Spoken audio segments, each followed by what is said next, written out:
Hello, everybody. My name is Matan Zimin, I'm Alexandra Vasilyeva. and we are here to present our proposal for regional cooperation in the energy sector between Europe and the Middle East.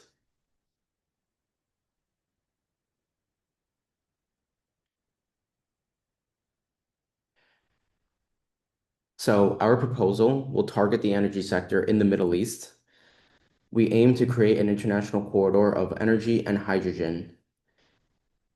Resource-rich countries such as Egypt, Jordan, and Cyprus will be highly crucial in this project.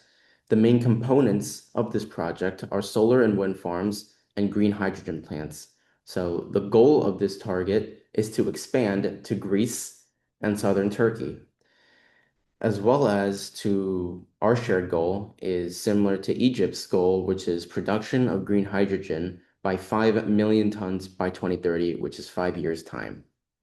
The backbone of this initiative will be renewable energy infrastructure, solar and wind farms, and a green hydrogen plants linked through a sophisticated transmissions and connectivity network. This includes electricity interconnectors, hydrogen pipelines, smart grids, and a high voltage direct current cables that will connect southern Europe directly to Egypt. While renewables are our main focus, we will also integrate gas corridors where needed to ensure reliability during the transition period. So our local markets will mainly be energy deficient nations such as Syria, Lebanon, Iraq, and certain areas in Jordan, being that Jordan is mostly a desert country. Europe will be the main supplier of green electricity and hydrogen. The goal in this is to break the dependence on fossil fuels, which, as we saw, is a major contributor to the negative effects of climate change.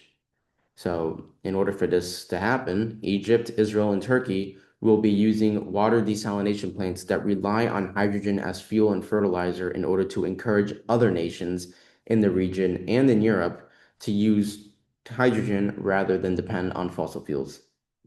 We will achieve these goals by creating frameworks for technical coordination and attracting investment. The plan involves phasing out coal and gas while steadily increasing renewable energy production. This kind of shared economic interest will promote diplomatic benefits, foster regional stability, and encourage interdependence.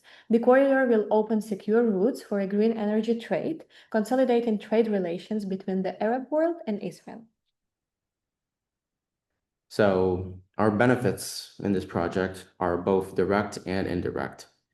To start with our direct benefits will be a reduction in greenhouse emissions, which is done by shifting from fossil fuels to renewables and green hydrogen. This will significantly reduce carbon emissions, which is another factor for the negative effects of climate change.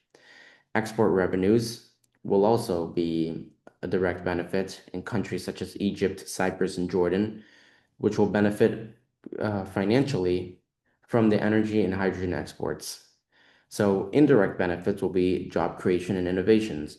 The infrastructure that is required for the green hydrogen and renewable energies will will develop thousands of jobs and also support local research and development in energy technologies.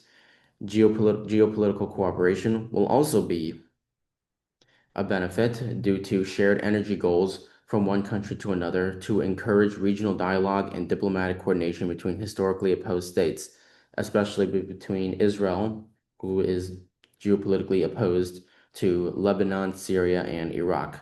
This will also be a great step in the long run for maybe potential peace. So energy and security independence is another indirect benefit.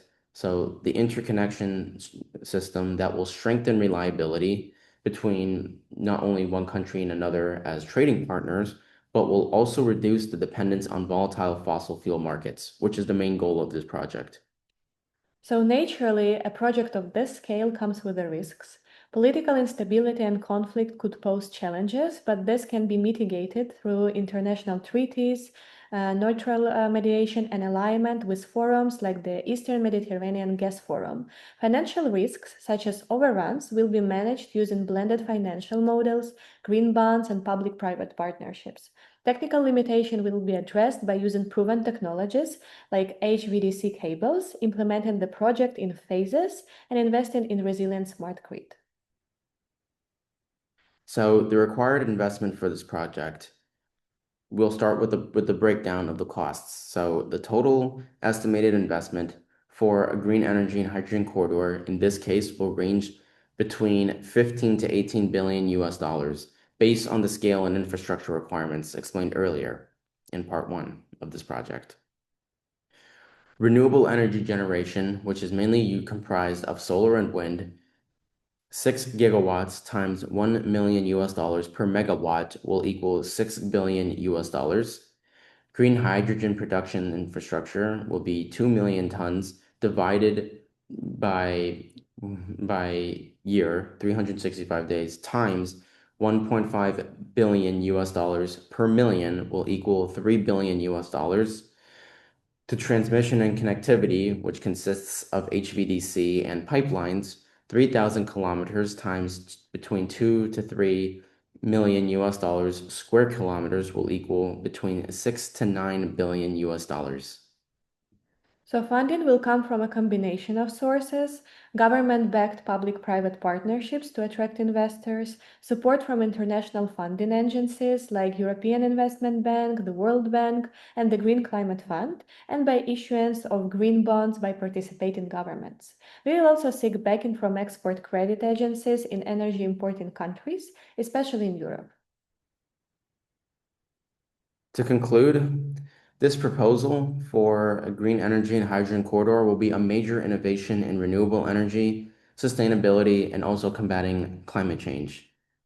We will be able to engage in trade and dialogue between Southern Europe and the Middle East, especially in countries within the Middle East that have hostilities between one another. Jobs will also be created, which will contribute to economic growth in both regions. And most importantly, this will greatly contribute to global decarbonization efforts. This will be a major step in reducing climate change. With the use of smart grids, HVDC cables, and hydrogen pipelines, we will strengthen geopolitical ties and establish resilience in both climate change and energy. We thank you for your time.